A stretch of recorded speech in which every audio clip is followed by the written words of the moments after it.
Alors oui, c'est fait depuis minuit une. Il y a des nouveaux tarifs de 35 qui sont imposés sur tous les produits canadiens exportés aux États-Unis, sauf bien sûr ceux qui sont inclus dans l'accord de libre-échange Canada-États-Unis-Mexique. Donald Trump a donc mis sa menace à exécution et en a même ajouté 10 On en discute avec Véronique Proulx, qui est PDG de la Fédération des chambres de commerce du Québec. Bonjour, Madame Proulx. Bonjour. Bon, terminé l'incertitude, on sait maintenant à quoi on peut s'en tenir, du moins pour l'instant, on s'entend. Bonne, mauvaise nouvelle pour les entreprises. On voulait, oui, de la prévisibilité, mais là, une augmentation de 10 comme ça, comment c'est accueilli? Bien, moi, je vous dirais que l'incertitude, elle est toujours palpable. C'est-à-dire que les entreprises ne savent pas, avec raison, si les tarifs rentreront réellement en vigueur, c'est tout. Et s'il y a ces tarifs-là, ils sont là pour combien de temps? Alors, c'est une chose à laquelle le président Trump nous a habitués, cette imprévisibilité-là. Et j'ai envie de vous dire, c'est ce qui fait le plus mal aux entreprises. Au-delà des tarifs, ce qui fait le plus mal présentement à nos entreprises, à nos régions, c'est vraiment cette incertitude-là. Et d'ailleurs, hier, on a fait un bilan de l'impact de la guerre tarifaire et de l'incertitude sur l'économie au niveau de la perte d'emploi, des investissements, de nos exportations. Justement, qu'est-ce que les entreprises québécoises disent? Ils se déplacent vers les États-Unis? Ils investissent là-bas? En fait, dans un premier temps, ce qu'on constate, c'est qu'il y a eu des pertes d'emplois, malheureusement, au Québec. On parle de 15 000 dans le secteur manufacturier, 25 000 dans le secteur de la construction et 4 000 dans le secteur primaire. Alors ça, c'est le résultat du ralentissement économique. C'est les entreprises qui ont perdu des contrats parce qu'il y avait de l'incertitude, parce qu'il y avait des tarifs également.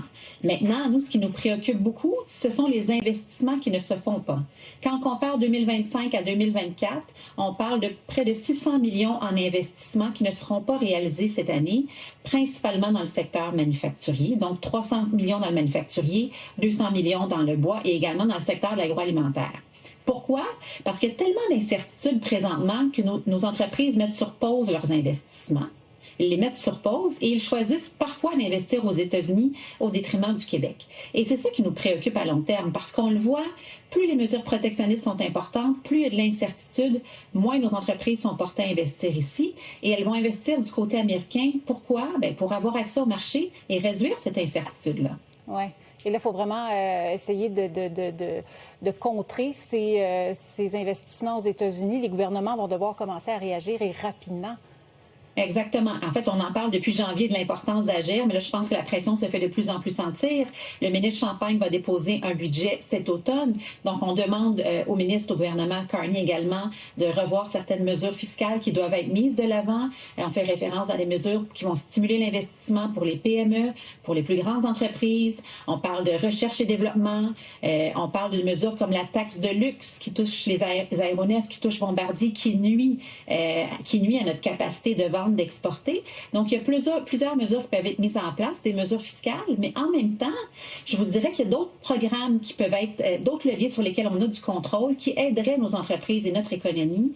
Je pense notamment aux contrats publics. Et le premier ministre Carney, d'ailleurs, vient de faire une sortie en réaction aux tarifs qui rentreront en vigueur de la part du président Trump en disant on veut travailler sur l'économie canadienne, qu'elle soit plus résiliente, on veut aider les secteurs affectés. Bien, il faut parler de contrats publics. Encourageons les entreprises qui produisent, qui emploient des gens ici pour les contrats d'ici. Parlons de travailleurs étrangers temporaires. On a des PME partout à travers le Québec qui ne sont pas affectés par la guerre tarifaire et qui sont contraints de réduire leur production parce que le gouvernement leur empêche d'avoir accès aux travailleurs dont ils ont besoin. On peut parler d'utilisation de nos ressources naturelles, accélérer les projets miniers. Donc, il y a beaucoup de choses que les deux gouvernements peuvent faire pour envoyer un signal clair à nos entreprises qu'on veut les garder ici.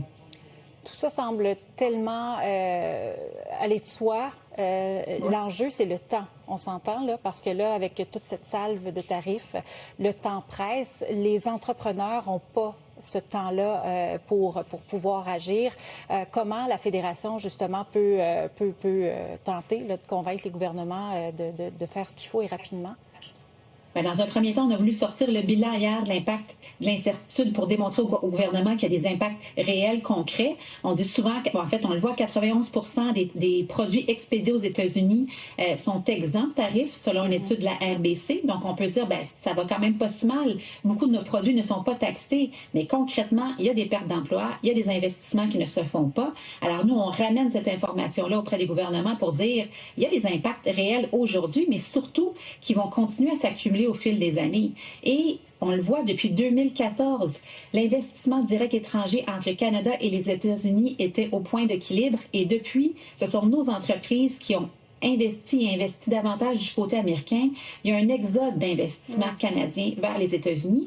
Et ça, les gouvernements doivent le comprendre et doivent agir. Puis le sentiment d'urgence, il doit les habiter. Ils peuvent agir dès maintenant, encore une fois, sur les mesures fiscales, les contrats publics, les travailleurs étrangers temporaires. Il y a beaucoup de choses qui peuvent être faites, honnêtement, pour envoyer ce signal-là à nos entreprises.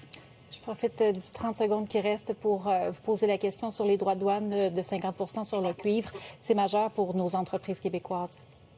C'est majeur, mais en même temps, c'est sur des produits où le Canada, ça aura peu d'impact, en fait, sur notre production québécoise. Alors, ce sont sur des tuyaux, des fils, des produits qui ne sont pas nécessairement beaucoup fabriqués au Québec. Donc, l'impact sera moins grand que si ça avait été l'ensemble de l'industrie du cuivre, en fait, qui avait été touchée. Au moins ça. Merci beaucoup, Véronique Proulx. Je rappelle que vous êtes PDG de la Fédération des chambres de commerce du Québec. Merci d'avoir été avec nous. Merci à vous. Au revoir. Au revoir.